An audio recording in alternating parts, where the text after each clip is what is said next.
ఐకమత్యంగా కృషి చేయాలని ఎంపీ కొండ విశ్వేశ్వరరెడ్డి అన్నారు. వికారాబాద్ జిల్లా కులుకచెర్ల మండల కేంద్రంలో నిర్వహించిన సమావేశంలో ఎంపీ మాట్లాడుతూ పరిగి నియోజకవర్గంలో 50% సర్పంచులుగా బీజేపీ అభ్యర్థులు గెలుస్తారని ధీమా వ్యక్తం చేశారు.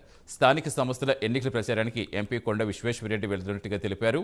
ఈ మేరకు ప్రధాని మోదీ ప్రవేశపెడుతున్న సంక్షేమ పథకాలు ప్రజల్లోకి తీసుకెళ్లాలన్నారు.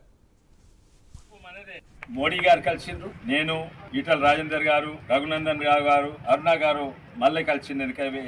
ఆమెకు ఆరోగ్యం మంచి లేకుండా ఆ రోజు తర్వాత నాగేష్ గొడ్డం గారు మేము నలుగురం పోయి కలిసినాము. ఎట్లుంది తెలంగాణ, ఎట్లుంది, మంచిగా ఉంది. నాకు తెలుసు మనము కొంచెం ఇప్పుడు పనిచేసిన కొంచెం ముందు పనిచేస్తే ప్రభుత్వం కూడా మనదే నాకు నమ్మకం ఉంది అని మోడీ గారు. ఇది తప్పు మనదే. ఏదో వాళ్ళు కాంగ్రెస్ వాళ్ళు గొప్ప లేకుంటే టీఆర్ఎస్ గొప్ప అని వాళ్ళు గెలవలేదు. తప్పు మనది. ఈసారి మంచిగా పనిచేసారు, చాలా సంతోషం. ప్రత్యేక సంతోషం ఏంటంటే ఎక్కడనైతే మీకు వికారాబాద్లో 7,000 వచ్చినాయో 70,000 వచ్చినాయి. అమిత్ షా గారు కూడా వికారాబాద్కి వచ్చిండ్రు. నేను చెప్పిన మీరు వికారాబాద్కి వచ్చిండు 7,000 నుంచి 70,000 వచ్చినాయి. ఎక్కడ కూడా కాలేదు తెలంగాణ. తాండూరులో 4,000 నుంచి 80,000 వచ్చింది. అంత మంచిగా ఉంది. కానీ అమిత్ షా గారు అన్నారు చాలా సంతోషం మీరు పనిచేసిండ్రు.